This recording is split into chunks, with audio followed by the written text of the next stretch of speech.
Et Dieu est fidèle. Amen, Église. Amen, Église. Bien-aimés, c'est avec cette joie que nous allons accueillir la parole de ce matin. Aujourd'hui et désormais d'ailleurs, nous n'allons plus attendre les gens parce que nous allons tout faire pour que notre culte finisse à l'heure prévue, c'est-à-dire tout au plus tard 9h juste.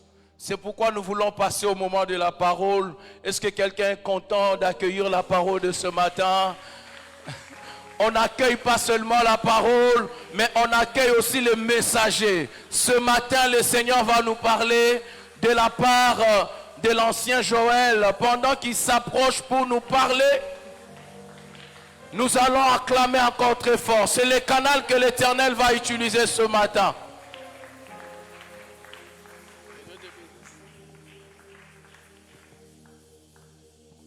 On va prier le Seigneur de là où nous sommes. Nous allons encore recommander ces moments entre ses saintes mains. Que son esprit prenne le contrôle de tout ce qui va se dérouler ici. Prions. Seigneur, nous te recommandons ces instants. La prière et les vœux de nos cœurs sont que, Seigneur, pendant ces instants, que ton esprit nous conduise pour que nous puissions sortir de ces lieux édifiés. Père, en ces moments, nous nous opposons contre toute force qui ne confesse pas Jésus. Nous menaçons tout esprit, Seigneur, ô Dieu, des divagations, des pensées. Au nom de Jésus-Christ. Amen. Alléluia. Est-ce que quelqu'un peut acclamer le Seigneur?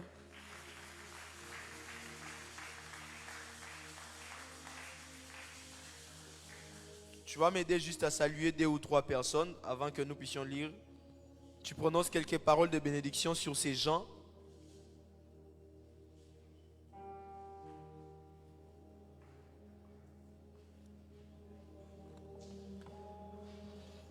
Alléluia.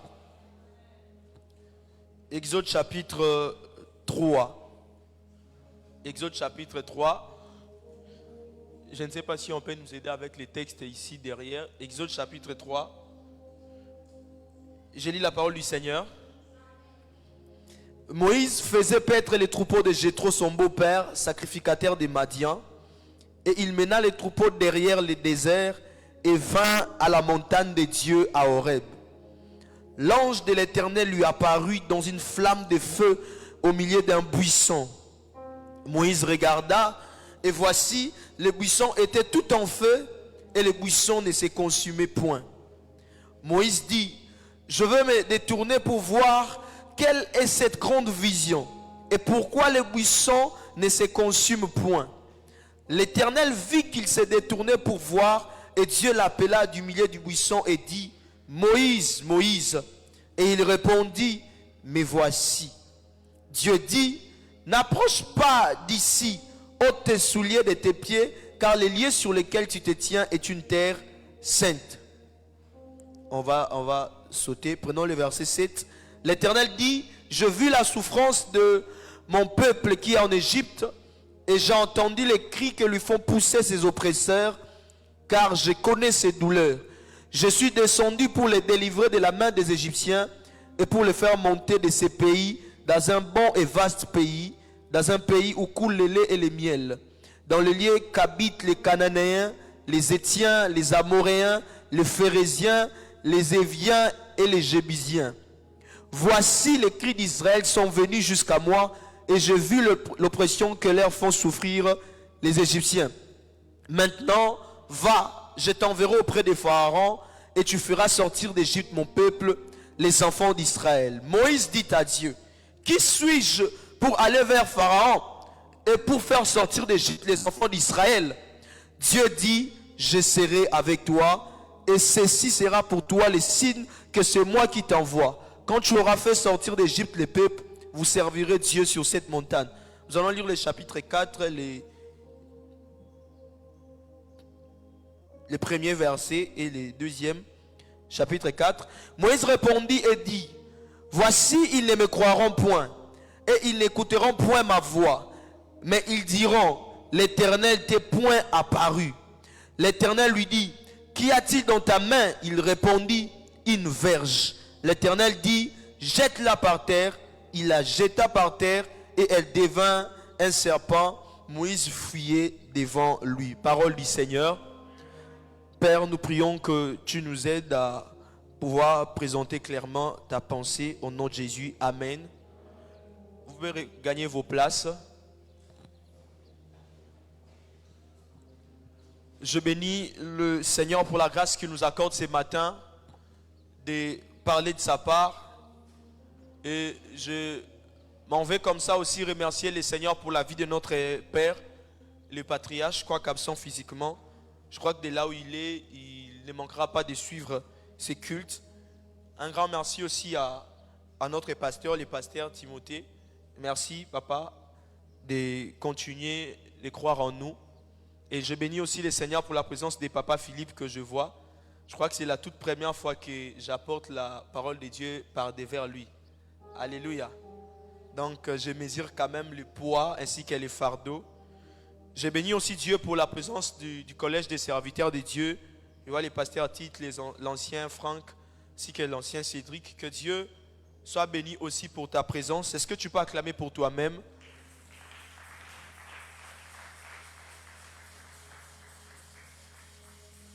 Alors, la grande pensée annuelle, c'est l'année de la disponibilité pour la mission. Notre thème, c'est « Me voici, envoie-moi ». Ceci veut dire que chaque thématique qui doit être développée dans notre communauté doit s'inscrire dans le sillage de la pensée annuelle. C'est comme ça que le message que j'aimerais apporter ce matin s'inscrit aussi dans la logique de la pensée annuelle.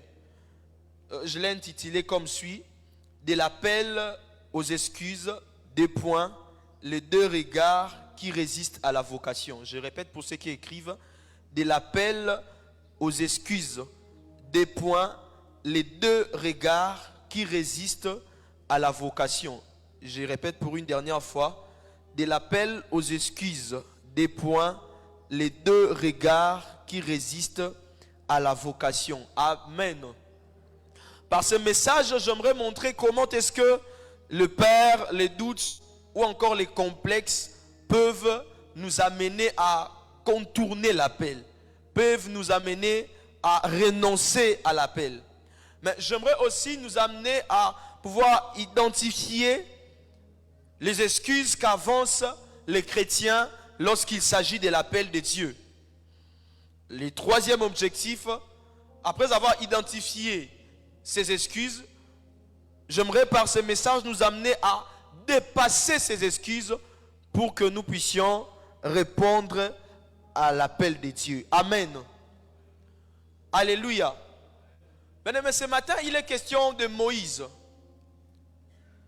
J'aimerais par la vie de Moïse épingler les deux regards qui font que, si pas toujours, mais du moins souvent, les chrétiens ont tendance à fuir l'appel. Mais avant de pouvoir parler de ces deux regards dans la vie de Moïse, j'aimerais d'abord parler de qui est Moïse. Pour un petit rappel, Moïse est le fils d'Amram et de Jochébed. La Bible déclare qu'un homme de la tribu de Lévi avait pris pour femme une femme de la tribu de Lévi. Et de cette union va naître Myriam, Aaron et puis Moïse. Mais bizarrement, quand Moïse naît dans une période sombre de l'histoire d'Israël. Pourquoi? Parce que la Bible déclare que à la mort de Joseph ainsi que ses frères, il s'est levé un roi, un pharaon qui n'avait point connu Joseph. Alléluia. Ce pharaon ne connaissait pas Joseph. Et c'était quoi la conséquence? Ce pharaon a réuni les peuples et leur a dit: voyez, ce peuple forme un peuple plus puissant que nous. Empêchons-les de croître. Pourquoi? Parce qu'à l'époque, les enfants d'Israël ne faisaient que croître en Égypte. Le pharaon va dire à ses conseils: empêchons-les de croître. Pourquoi? Parce que si nos ennemis veulent nous attaquer, ces gens peuvent se joindre à nos ennemis pour nous renverser. Et c'est comme ça qu'ils vont commencer à maltraiter les enfants d'Israël.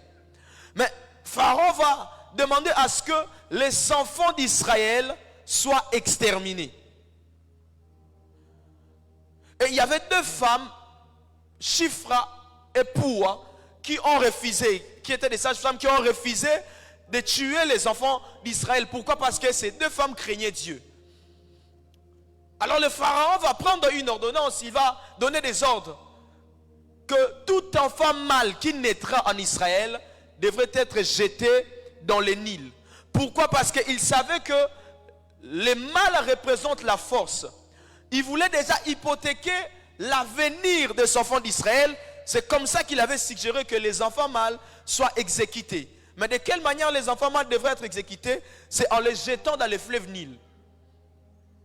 C'est comme ça qu'ils ont commencé à tuer les enfants mâles des enfants d'Israël. Et c'est dans cette période, c'est dans cette époque que Moïse est né. Et lorsque Moïse est né, la Bible déclare que sa mère vit que Moïse était beau et sa mère cacha son enfant.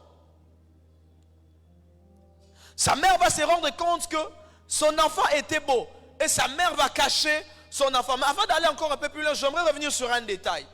Vous allez vous rendre compte que Pharaon qui est en train de faire les constats, il constate que les enfants d'Israël formaient un peuple puissant et plus nombreux que les Égyptiens. Et c'est comme ça qu'ils ont commencé à les maltraiter. Mais est-ce que quelqu'un a remarqué avec moi que la nation qui est oppressée est plus puissante que la nation qui l'oppresse? Les enfants d'Israël étaient plus puissants que les Égyptiens. Mais le plus grand problème, c'était que les enfants d'Israël ignoraient le potentiel qu'ils avaient. Alléluia.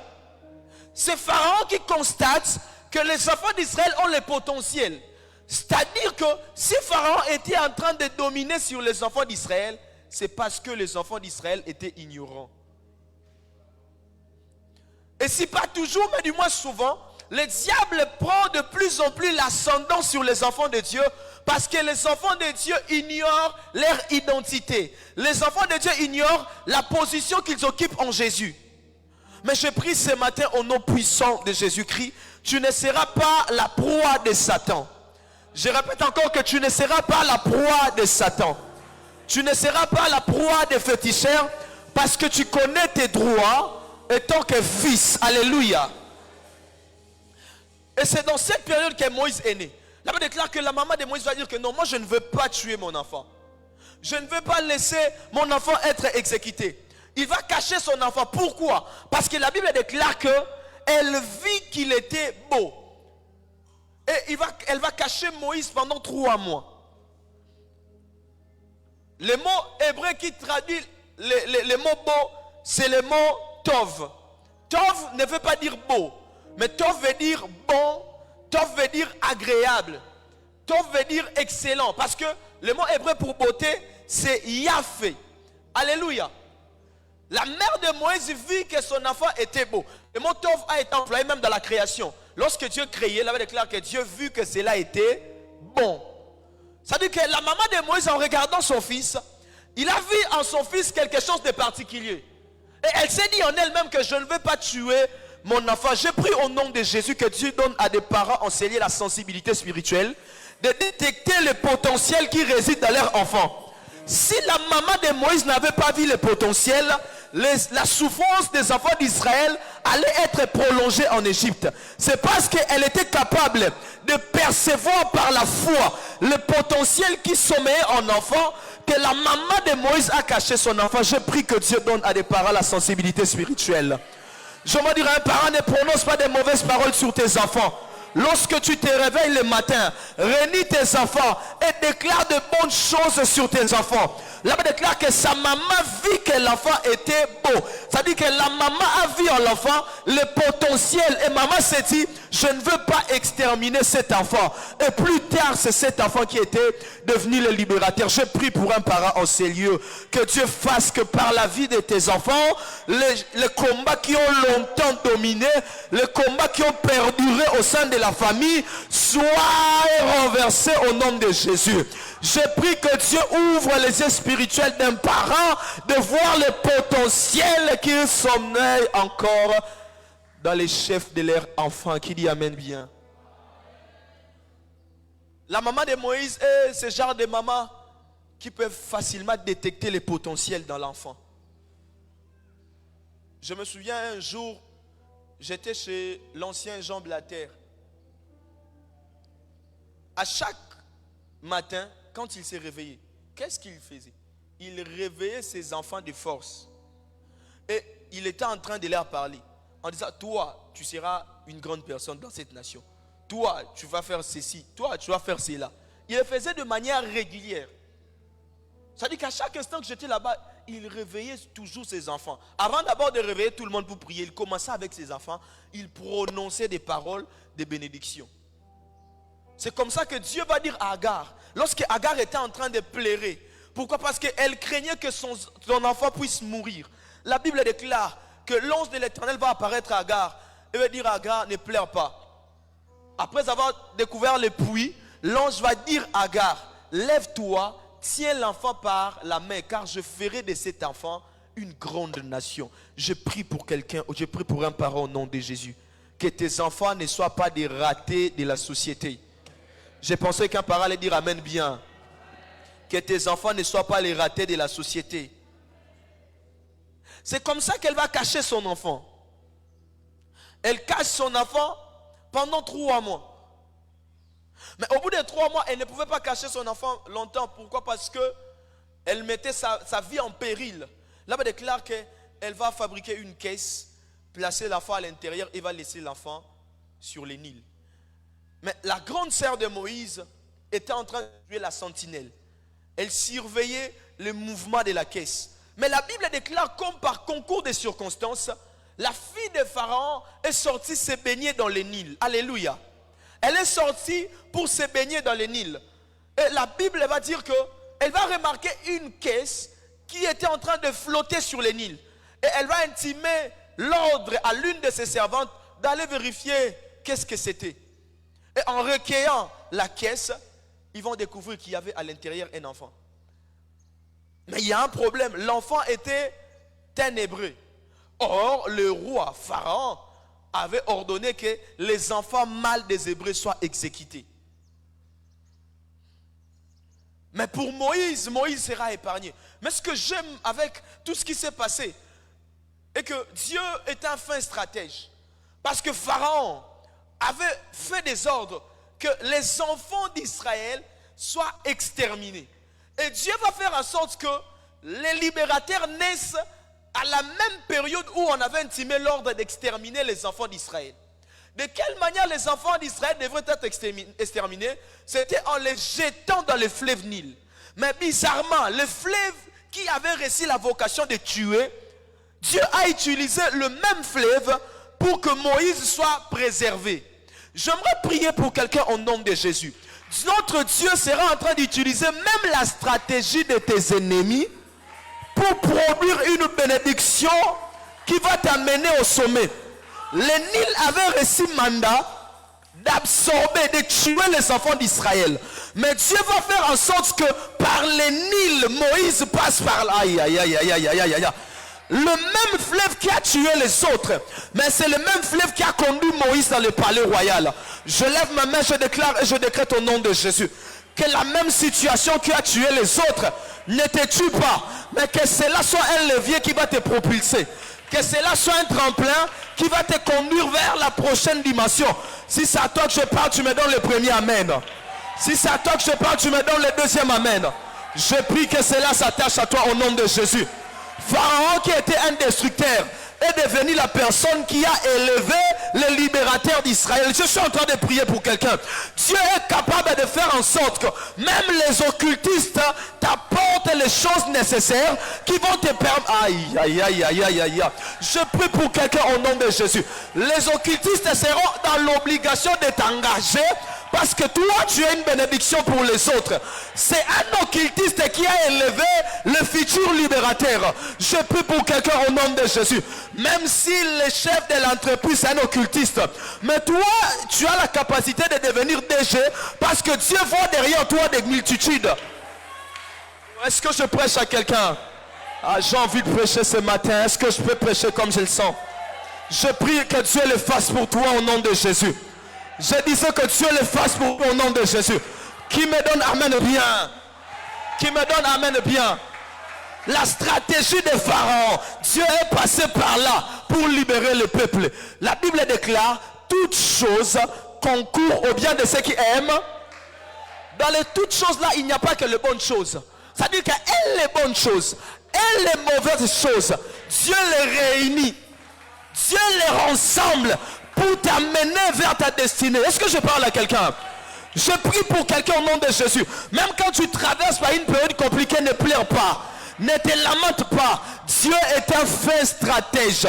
Je répète que Dieu est un fin stratège. Ce que tu considères comme un malheur, ça peut être une opportunité pour te conduire vers la bénédiction.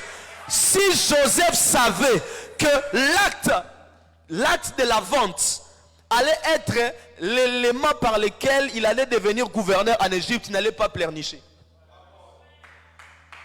Parfois nous pleurons parce que Dieu, lorsqu'il nous fait une promesse, il nous cache la voie ou encore la méthode d'accomplissement. Il peut te révéler que dans 10 ans je ferai ceci. Il a dit aux enfants d'Israël que vous allez sortir des... Mais il n'a jamais parlé de la mer Rouge. Ils sont arrivés au devant de la mer Rouge. Dieu, tu nous avais dit qu'on va sortir. La mer Rouge, c'était une surprise pour les enfants d'Israël, mais pas une surprise pour Dieu. Est-ce que je peux le dire encore mieux? Le malheur qui t'arrive dans ton parcours, c'est une surprise pour toi, mais ce n'est pas une surprise pour Dieu. Dieu a prévu des surprises pour toi, pour que le témoignage soit glorieux. Pour que quand tu vas regarder le passé, tu vas te dire que ça ne vient que de Dieu. Ça ne vient pas d'un homme. Ça ne vient pas de l'aide d'une quelconque personne. Mais ça ne vient que de Dieu. Je prie au nom de Jésus. À partir de maintenant, même quand un malheur se pointe, ne pleurniche pas. Peut-être c'est une surprise de Dieu pour toi. Alléluia. Et c'est dans un tel contexte que Moïse naît. Moïse est venu. Et la Bible déclare que Moïse, devenu grand, refusa d'être appelé fils de la fille des pharaons. C'est-à-dire qu'il va prendre conscience. Quand Moïse va grandir, il va prendre conscience. Il va refuser d'être appelé fils de la fille des pharaons. Mais j'aime Dieu, Seigneur. Lorsque la fille des pharaons va recueillir Moïse, Dieu va faire en sorte que la femme qui doit allaiter Moïse soit une femme des Hébreux. Parce que c'est la maman de Moïse qui a allaité Moïse. Ce n'est pas la fille des pharaons. Parce que le lait maternel était une sémence. Dieu n'a pas voulu que la sémence égyptienne entre en Moïse. C'est comme ça que lorsque Moïse est devenu grand, la sémence a crié. Je me dis à quelqu'un, même si tu t'égares comment, mais la sémence va crier. La sémence va crier. Je répète encore, la sémence va crier. Même si tu vas à gauche, tu vas à droite, mais un temps tu vas revenir en toi-même. Tu vas dire, où est-ce que je suis en train d'aller? Je dois retourner. C'est comme ça que même l'enfant prodigue, il est retourné chez le père. Pourquoi? Parce qu'il n'a jamais mangé les carousses de porc.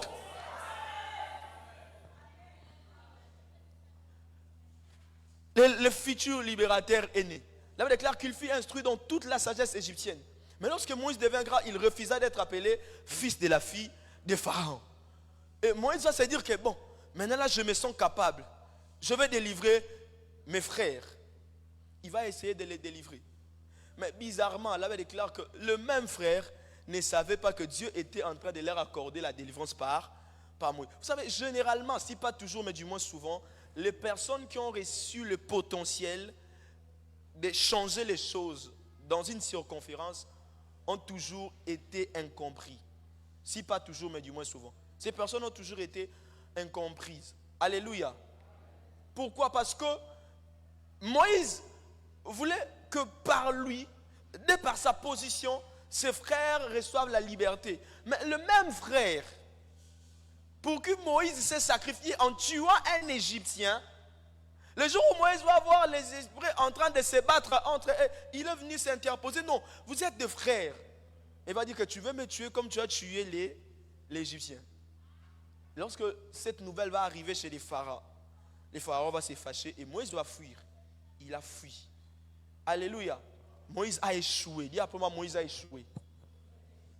Il a échoué, il a fui. Et en fuyant, il s'est retrouvé dans les déserts. Et là, Moïse va passer 40 années. 40 années étant que berger.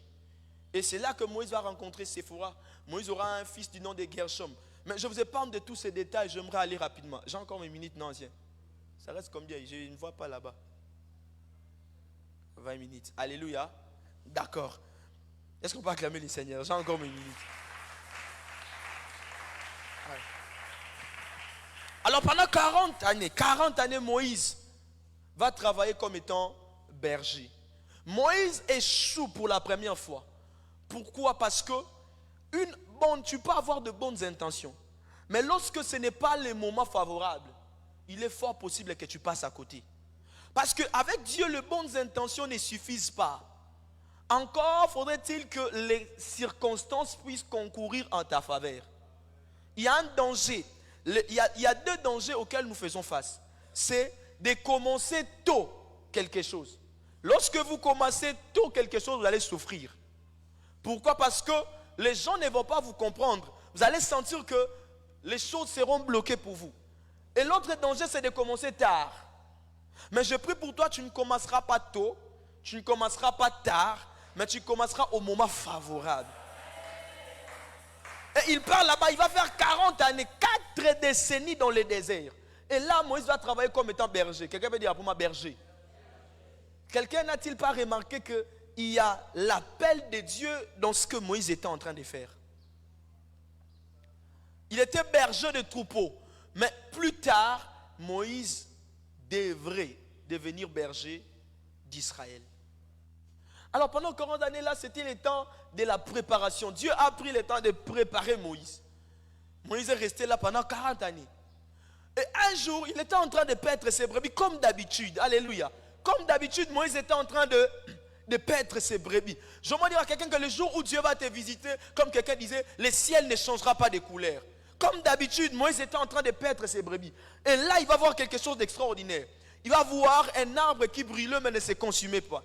Et Moïse se dit, bon, je vais me détourner pour voir qu'est-ce que cette vision veut dire.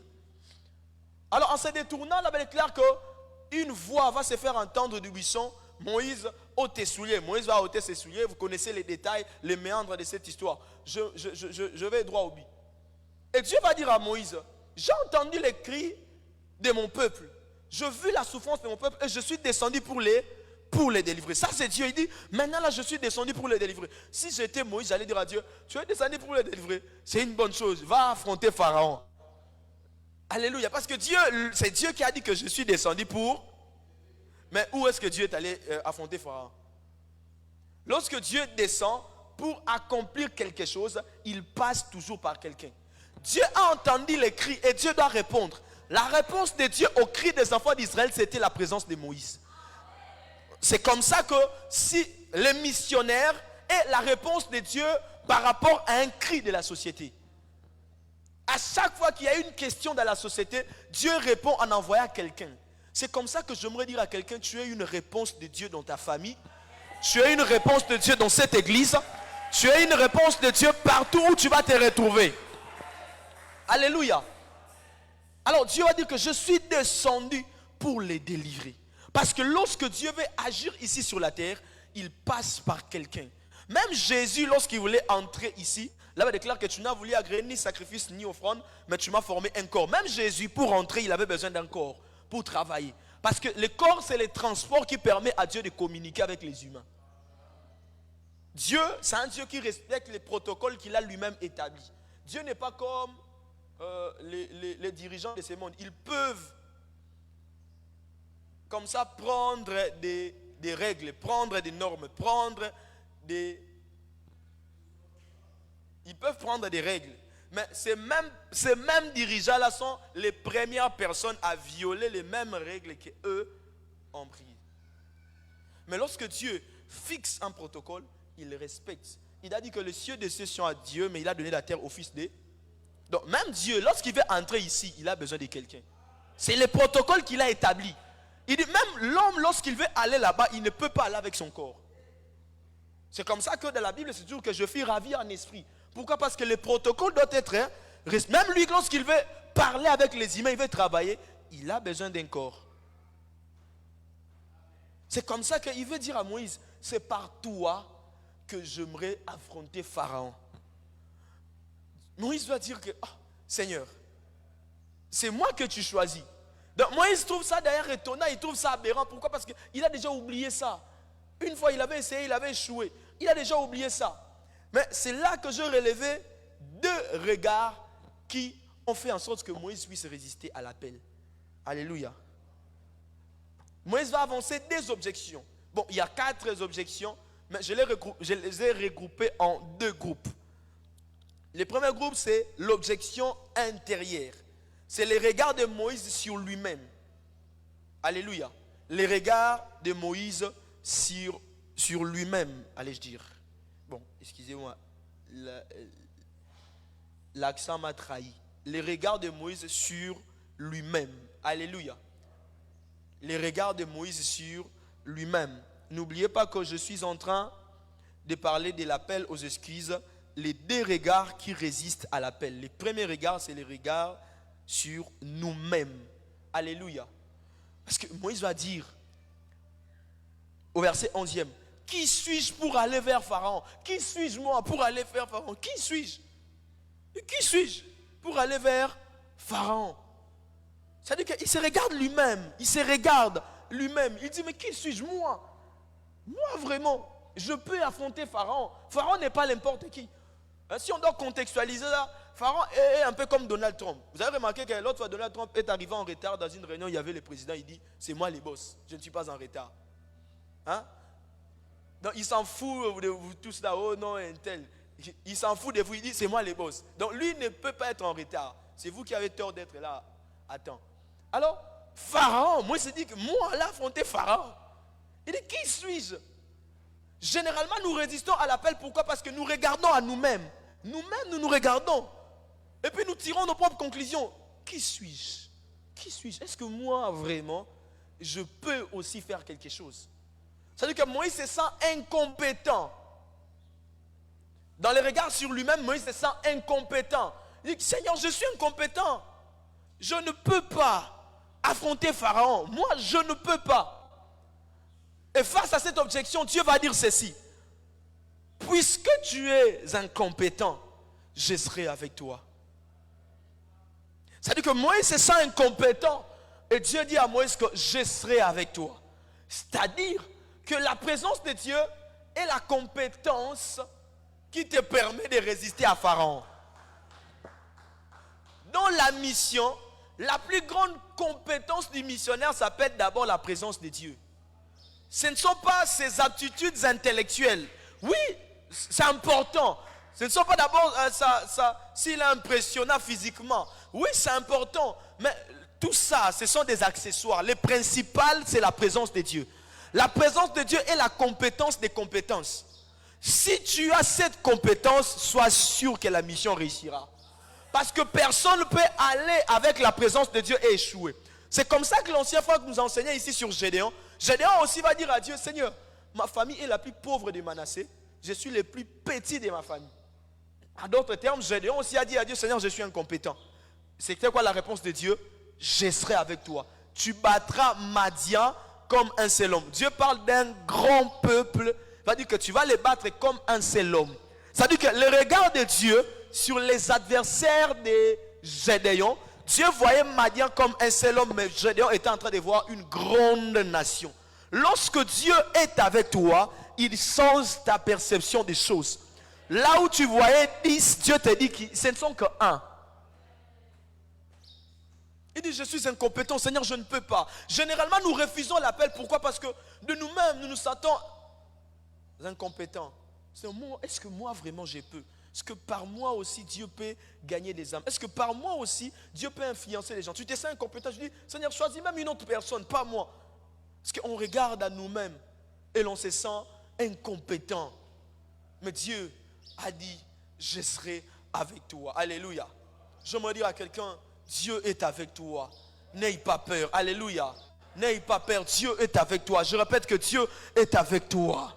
Et lorsque Dieu est avec toi, la présence de Dieu est une garantie que la mission réussira. Parce que lorsque Dieu commence quelque chose, il n'échoue pas. Voilà pourquoi je prie au nom de Jésus. La présence de Dieu sera avec toi partout où tu seras. Je disais que Dieu sera avec toi. Lorsque Dieu est avec toi, la mission deviendra facile. Même si tu rencontres les obstacles, ce n'est pas toi qui combattras, mais c'est Dieu qui combattra à ta place. J'aime un détail. Là, on déclare que Élisée était avec son serviteur. Et il voit les adversaires qui venaient en grand nombre. Ils avaient des chevaux. Ils étaient là avec leur armée en train de venir. Les serviteurs ont eu peur en lui. Il a dit que mon Seigneur, ils vont nous exterminer. Élisée va dire ceci. Ceux qui sont avec nous, attention, Élisée va dire que ceux qui sont avec nous sont plus nombreux que ceux qui sont avec eux. Je répète, Élisée n'a pas dit que celui qui est avec nous. Il a dit ceux qui sont avec nous sont plus nombreux que ceux qui sont avec eux. J'ai besoin des frères, s'il vous plaît. Deux personnes, venez rapidement. Deux frères. D'accord, mets-toi là. D'accord. Non, là-bas, mets-toi là-bas. Quelqu'un soit de l'autre côté. Élisée est de l'autre côté. De l'autre côté, ce sont les adversaires. Élisée va dire à son serviteur, ceux qui sont avec nous, c'est-à-dire que derrière Élisée, il y avait des gens, sont plus nombreux que ceux qui sont avec eux. Pas sont plus nombreux que eux, mais ceux qui sont avec eux. C'est-à-dire qu'avec Élisée, il y avait les gens. Avec eux aussi, il y avait les gens. C'est que les supports spirituels des ennemis, c'était des entités démoniaques.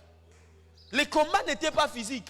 Élisée voulait enseigner à son serviteur que le combat que tu vois n'est pas physique, c'est un combat spirituel.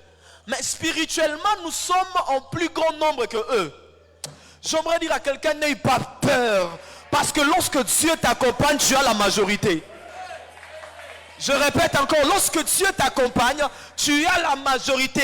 Avec Dieu, on a toujours la majorité. Pourquoi je prie au nom de Jésus? N'aie pas peur parce que Dieu est avec toi. Et lorsque Dieu est avec toi, même si tu vois 10 000 personnes, avec Dieu, tu as toujours la majorité. Je répète qu'avec Dieu, tu as toujours la majorité. Je répète encore qu'avec Dieu, tu as toujours la majorité. Je prie au nom de Jésus. Même s'ils viennent par milliers, mais puisque tu as la majorité avec Dieu, ils vont fuir par plusieurs chemins. Parce qu'avec Dieu, tu as la majorité. Donne-moi un amen. Vous pouvez regagner vos places. Et la deuxième objection par rapport au regard que Moïse avait sur lui-même, c'est que Moïse s'est dit que je suis un ignorant.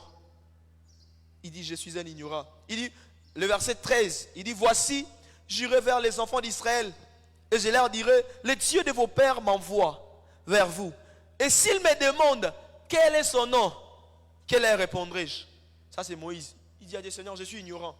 C'est-à-dire que je ne peux pas parler de ta part parce que je ne te connais même pas.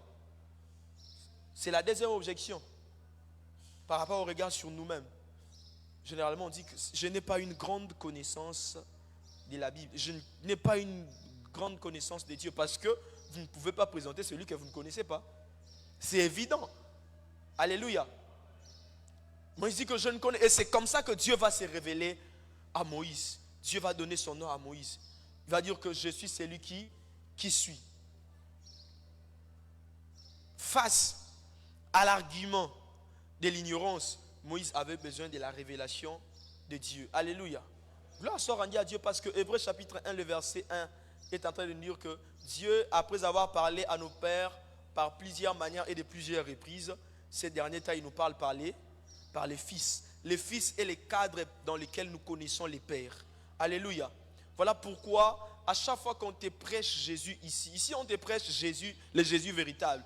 Donc prends au sérieux les messages qui sont prêchés régulièrement en ces lieux. Parce que ces messages constituent un bagage pour toi, un bagage de connaissances. Lorsque tu seras en face des gens, tu seras à même de pouvoir parler de la part du Seigneur. Si pas toujours, mais du moins souvent, les chrétiens, entre griffes des églises de réveil, ont difficilement du mal à pouvoir défendre leur foi. Lorsqu'il s'agit de débattre bibliquement. Et si c'est vraiment un débat biblique, il se perd facilement. Pourquoi? Parce qu'ils n'aiment pas la parole de Dieu. Alléluia. Que Dieu te donne l'amour de la parole de Dieu. Je veux que Dieu te donne l'amour de la parole de Dieu. Tu dois aimer la parole de Dieu. Alléluia. Tu dois vraiment aimer la parole de Dieu. Parce que Moïse dit que Seigneur, je ne te connais pas. Et Dieu va se révéler à Moïse. Tu as besoin de la connaissance de Dieu. Tu as besoin de connaître Dieu. Et pour connaître Dieu, tu n'as pas besoin de connaître les démons. Tu as besoin de connaître Jésus. Si tu connais Jésus, tu connais les pères. Tu n'as pas besoin de connaître, je ne sais pas, Vous savez, il y a un problème aujourd'hui à l'église. Il y a deux tendances qui sont en train, pasteur Tite, de détruire l'église. La première tendance, c'est le démoncentrisme. C'est-à-dire que l'enseignement centré sur les démons. Chaque jour, nous sommes là, démons qui gagnent. J'ai parlé de là. Oh, démon un tel. Oh, démon de ceci. Démon de chaque jour, démon. Maintenant, à force d'avoir la connaissance sur les diables, nous connaissons les démons plus que nous connaissons les versets de la Bible. Ici, Dieu n'a pas dit que je vais t'enseigner sur la mythologie égyptienne. Je te parle des Osiris, des Isis. Non, Dieu a donné la révélation sur lui-même. Mais on passe tout notre temps à parler des démons. Démons. Je vis même un chrétien, les démons de la toilette. Oh. La deuxième tendance, c'est le développement personnel. Le développement personnel s'apparente à l'évangile, mais ce n'est pas l'évangile. Pourquoi? Parce que c'est l'anthropocentrisme. Le démocentrisme, c'est l'enseignement centré sur les démons. L'anthropocentrisme, c'est l'enseignement centré sur l'homme. Anthropos, c'est l'homme. Alléluia. On place l'homme au centre. C'est-à-dire qu'on te dit que par toi-même, tu peux tout. Alors que nous savons que si nous pouvons tout, ce n'est pas par nous, mais c'est par Jésus. Paul dit, je puis tout par celui qui... C'est-à-dire que vous venez, il y a les prédicateurs, les anthropocentriques sont très intelligents. Ce sont les personnes qui ont étudié. À force de, parce que, vous savez, quelqu'un qui a beaucoup étudié peut aussi venir vous prêcher. Hein. Si vous ne connaissez pas la parole de Dieu, vous allez donner foi à ce qu'il dit. Parce qu'il est éloquent, il sait soutenir ses arguments. Donc, il sait vraiment avancer, il soulève la problématique, les hypothèses, il connaît tout ça. Donc, il peut facilement vous emballer. Mais vous allez observer un détail. Son enseignement ne repose pas sur Christ. Mais son enseignement repose sur l'intelligence. Non, 15 secrets pour être un homme influent. 48 consignes pour être une bonne femme. Bon, ce n'est pas mauvais. Vous pouvez prêcher ça s'il s'agit peut-être d'une réunion des mariés. Et puis il y a un problème avec les mamans. Les mamans presque sur comment arranger la maison, comment faire ceci. Mais ici, ce n'est pas comme ça. Alléluia. Quand vous venez à des réunions, c'est toujours non, maman, il faut avoir une chaise pour papa. C'est bien, mais c'est un accessoire. Présente-nous d'abord Jésus. Un jour, quelqu'un a prêché, après son message, je lui ai dit, où as-tu placé le corps de mon Seigneur? Il m'a dit, oh, mais c'est quoi les problèmes? Je lui ai dit, où as-tu placé le corps de... Je suis en train de chercher le corps de mon Seigneur dans ton message. Je ne trouve pas le corps de Jésus. Christ doit être au centre de notre message. Dieu ici n'a pas donné la révélation sur les démons, sur la mythologie égyptienne, sur le fonctionnement de la démonologie égyptienne. Mais Dieu a donné la révélation sur lui-même. Et par Jésus, nous avons la connaissance du Père. Parce que quand Hébreu dit que Dieu nous a parlé de plusieurs manières, par plusieurs reprises, par des prophètes, ça veut dire que dans l'Ancien Testament, la révélation de Dieu était fragmentée. Chaque prophète amenait une portion de la révélation de Dieu. Mais lorsque Jésus est venu, Dieu ne nous parle plus de plusieurs manières, par plusieurs reprises. Dieu nous a parlé une seule fois par les fils, et puis c'est fini. Alléluia. Bon, j'avance. Est-ce qu'on peut acclamer le Seigneur?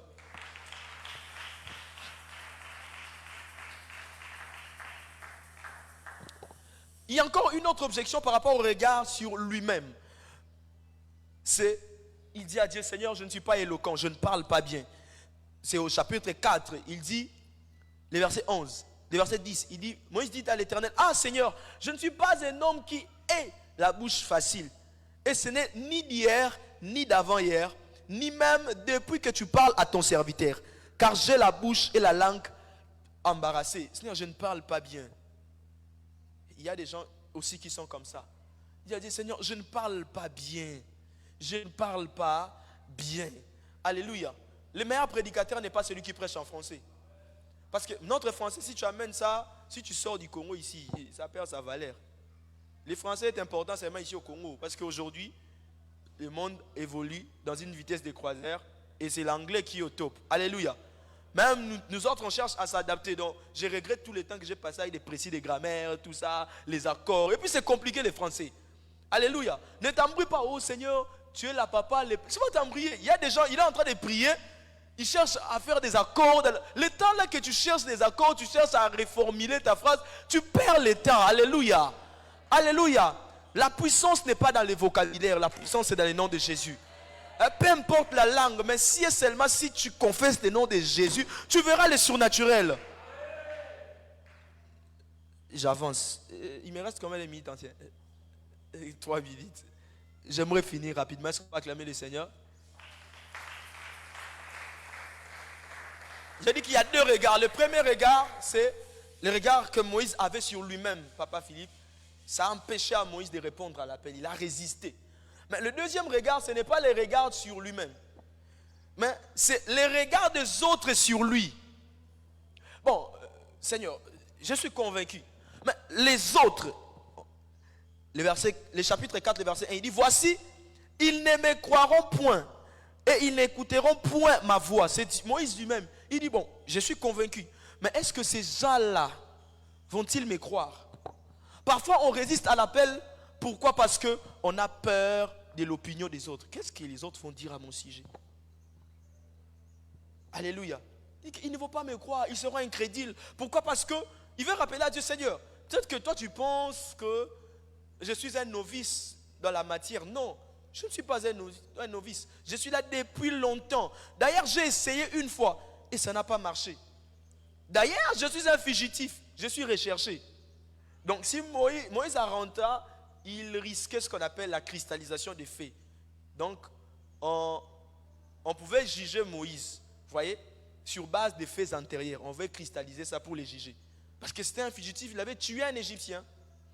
Il dit, Seigneur, j'ai échoué, j'étais là-bas. Ils ne vont pas me croire, ils me connaissent. Ils connaissent mon passé, ils connaissent ma vie. Ils ne vont pas me croire. C'est ces regards qui empêchent les gens parfois à répondre à l'appel. Ils regardent, Seigneur, j'ai grandi dans ces coins-là. Ces gens-là me connaissent. Ils m'ont vu grandir, ils m'ont vu jouer au foot, ils m'ont vu faire ci, ils m'ont vu faire ça. Ils m'ont vu commettre toutes sortes de bêtises. Ils ne vont pas me croire. Ils seront incrédules. Même Jésus a rencontré cette opposition. La Bible déclare que ses propres frères ne croyaient pas en lui. Les propres frères de Jésus ne croyaient pas en lui. Alléluia. Moïse avance, il dit, Seigneur, mais est-ce que ces gens vont me croire? Ces gens ne vont pas me croire. Généralement, on refuse de répondre à l'appel parce qu'on a peur du regard des autres. On a peur de l'opinion des autres. Il dit, Seigneur, ils ne vont pas me croire. Je n'ai plus de problème, j'ai accepté. Mais est-ce que ces gens-là vont me croire? Face à cet argument d'incrédulité, Dieu va répondre par des signes. C'est comme pour dire, lorsqu'il s'agit du regard des autres, Dieu t'investit d'un pouvoir surnaturel. Parce que l'incrédulité n'obéit qu'au surnaturel. L'incrédulité n'obéit pas au discours. C'est ainsi que je prie pour quelqu'un au nom de Jésus. Que Dieu t'investisse des potentiels. D'ailleurs, tu as ces potentiels. Que Dieu développe en toi les capacités surnaturelles pour que tu manifestes Dieu dans un environnement hostile. Le langage qui fait soumettre l'incrédulité s'appelle le surnaturel. Je prie au nom de Jésus que le surnaturel devienne naturel dans notre église au nom de Jésus. Que Dieu suscite une armée de femmes qui vont manifester Dieu. Parce que face à l'incrédulité, l'incrédule n'obéit pas à des discours. Les discours l'embrouillent, les discours l'embêtent. Lui, il a besoin de signes. Il a besoin de signes. Et Dieu va dire, qu'est-ce que tu as entre tes mains? Il va dire que j'ai un bâton. Et Dieu va dire, jette ce bâton. Le bâton s'est transformé en serpent. Et Moïse s'est mis à fuir. Je prie au nom de Jésus. Les signes que Dieu va opérer par toi, avant de pouvoir terroriser les autres, ça va d'abord commencer par te faire peur. Tu vas te dire, Seigneur, je m'attendais au surnaturel, mais pas à un tel niveau. Je prie au nom que Dieu exagère par sa manière de faire. Les gens du média peuvent m'aider avec Actes des Apôtres, chapitre 4, le verset 29. Actes des Apôtres, chapitre 4, le verset 29, rapidement. Actes des Apôtres, chapitre 4, le verset 29. On va lire un texte rapidement. Je suis plus rapide que eux. La Bible déclare, Actes des Apôtres, chapitre 4, le verset 29. Et maintenant, Seigneur, vois leurs menaces et donne à tes serviteurs d'annoncer ta parole avec pleine assurance, en étendant ta main pour qu'ils se fassent des guérisons, des miracles et des prodiges par le nom de ton saint serviteur Jésus. Ici, les apôtres se sont rendus compte d'un fait, qu'il y avait de l'incrédulité, il y avait une résistance. Et ils vont rentrer dans la présence de Dieu en disant, Dieu Seigneur, face à l'incrédulité, nous n'avons pas besoin de discours. J'avais prêché dans Actes chapitre 2, mais pour cette fois-ci, les discours ne suffisent pas. Encore, nous avons besoin du surnaturel. J'aimerais dire à quelqu'un, le discours c'est bien, mais que Dieu te donne aussi le surnaturel. Je prie que le surnaturel t'accompagne au nom de Jésus. Que par tes mains, que le malade soit guéri. Oh, que par tes mains, que le malade soit guéri. Je prie que Dieu donne tes mains d'une capacité surnaturelle. Toutes les personnes sur qui tu vas imposer ta main, peu importe la gravité de la maladie, peu importe la gravité de la maladie, mais je prie au nom de Jésus que cette personne reçoive la main du Seigneur au nom de Jésus. Et puis lorsqu'il avait fui, c'est parce que quelqu'un lui avait dit, qui t'a établi juge et roi sur nous. Tu veux-tu me tuer comme tu as tué? C'est-à-dire que pour que je t'obéisse, tu dois être juge et roi.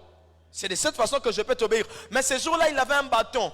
Lorsqu'il jette le bâton s'est transformé en serpent. Or, le bâton, c'est Judas, parce que Jacob a dit à Judas que le bâton ne se donnera pas de toi. Le serpent, c'est Dan. Or, Judas, c'est le roi, Dan, c'est le juge. En d'autres termes, Dieu était en train de remplir les critères qui a éliminé Moïse. Il a fait de Moïse juge et roi en même temps, afin qu'il rentre là-bas. Je prie au nom de Jésus. Dieu va te remplir des critères qui te manquaient, afin que les personnes les plus incrédules fléchissent leurs genoux face à la puissance. Et les incrédules et les non-incrédules sont d'accord que Jésus est Dieu. Je lève ma main, je prie que les sorciers puissent témoigner que tu as un Dieu, que les féticheurs témoignent que tu as un Dieu, que dans cette circonférence, que l'on témoigne que nous avons Dieu, que nous avons Dieu. Nous n'avons pas cru à un Dieu que des discours. C'est bien les discours, mais je prie que Dieu nous ajoute une dose du surnaturel au nom de Jésus. Si tu crois, tu te lèves, tu dis je reçois. Dis après moi au nom de Jésus. Dis après moi au nom de Jésus. À partir de maintenant, en plus du discours, Dieu me donne le surnaturel. Oh, dis après moi, en plus du discours, Dieu me donne le surnaturel. Dieu me donne le surnaturel. Est-ce que quelqu'un peut prier?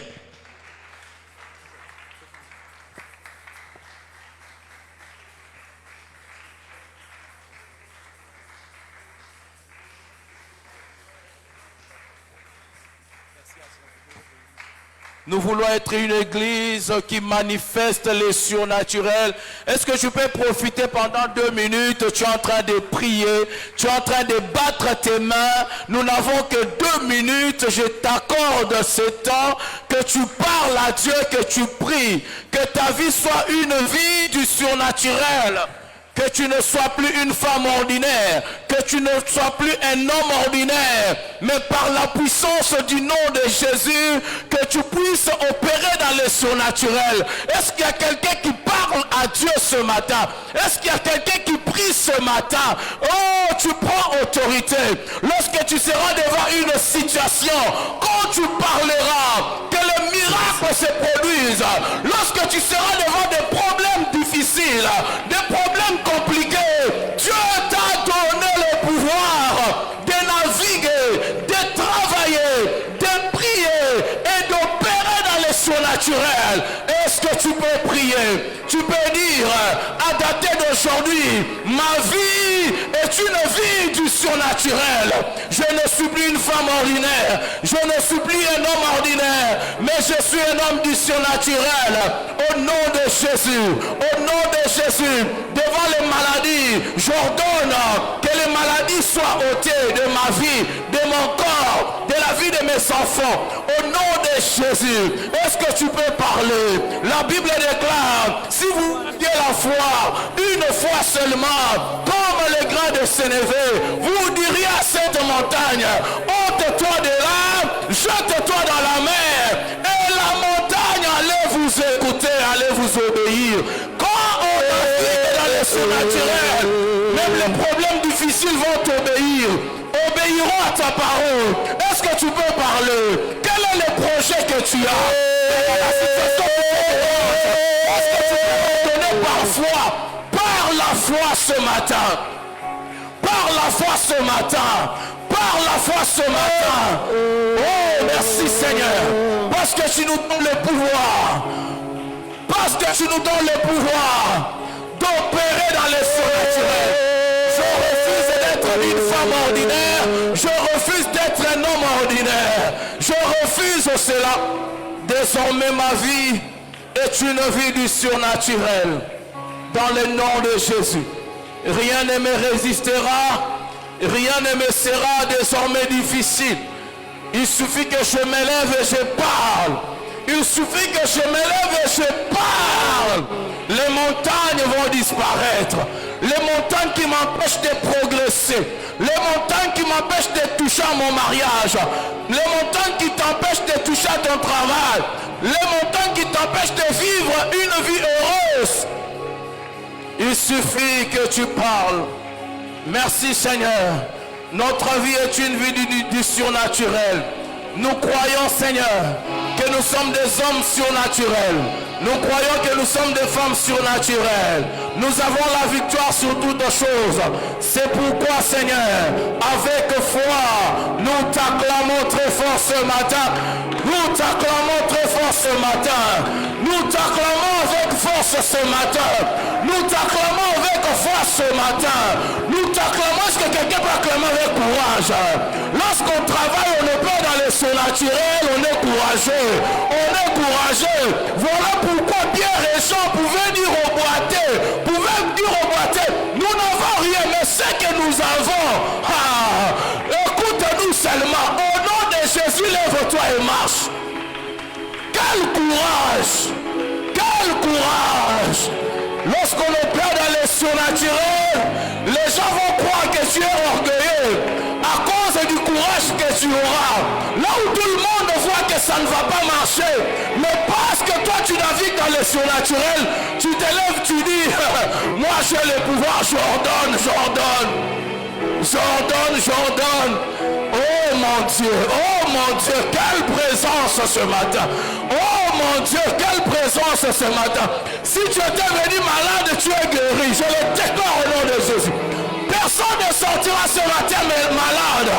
Personne ne sortira ce matin malade. Tu es guéri, je le déclare. Au nom puissant de Jésus. Au nom puissant de Jésus. Au nom de Jésus.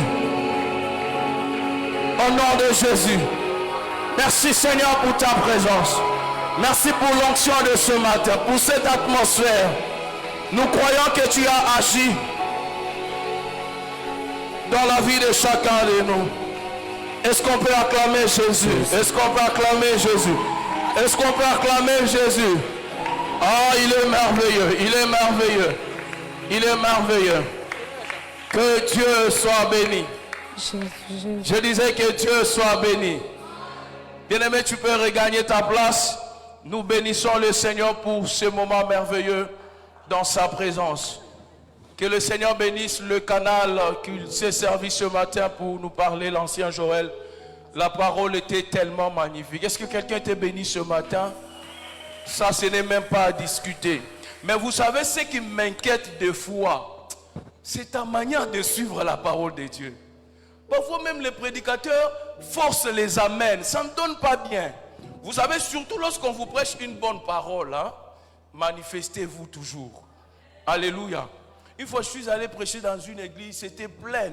Je vous dis, vous savez, même le prédicateur, quand il prêche, il prépare son message avec une dimension. Moi, j'avais préparé une certaine dimension, mais quand j'ai vu l'église, la manière dont l'église répondait, non. Les choses étaient hautes. Nous devons être comme ça. Alléluia. Nous devons aider les prédicateurs à nous donner des bonnes choses. Quand vous n'êtes pas interactif, même le prédicateur sera aussi réservé. Je nous dis déjà que les cultes, le premier culte de dimanche va changer maintenant des dimensions. Alléluia. Donc c'est comme ça. Qu'on ne vous dise pas, non, les matins, quand on vient, on doit être froid. Non, les matins, nous venons, nous voyons des choses comme ça. Que Dieu vous bénisse, anciens. Nous passons au moment des offrandes. Nous allons offrir à l'Éternel.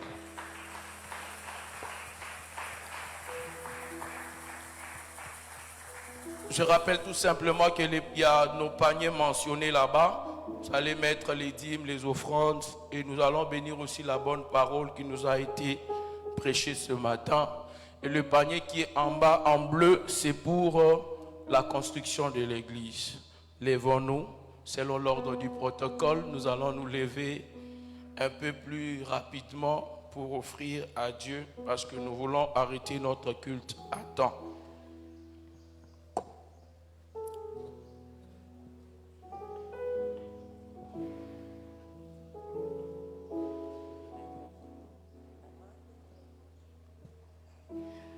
Dans ma détresse, je criais à l'Éternel.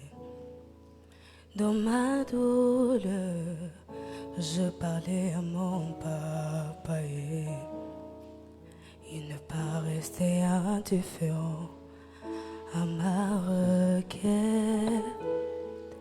Et il m'a donné le dos quand le monde fond souvent. Il m'a vu, il m'a tendu la main, il m'a dit ne t'inquiète pas. Il m'a vu, il m'a tendu la main, il m'a dit ne t'inquiète pas. Oh mon Jésus, tu es tellement bon. Oh mon papa, tu es tellement bon. Et oh lo lo lo, oh lo lo lo lo lo lo, ah oh lo lo lo, oh lo lo lo lo, oh lo lo lo lo lo, oh lo lo lo lo lo.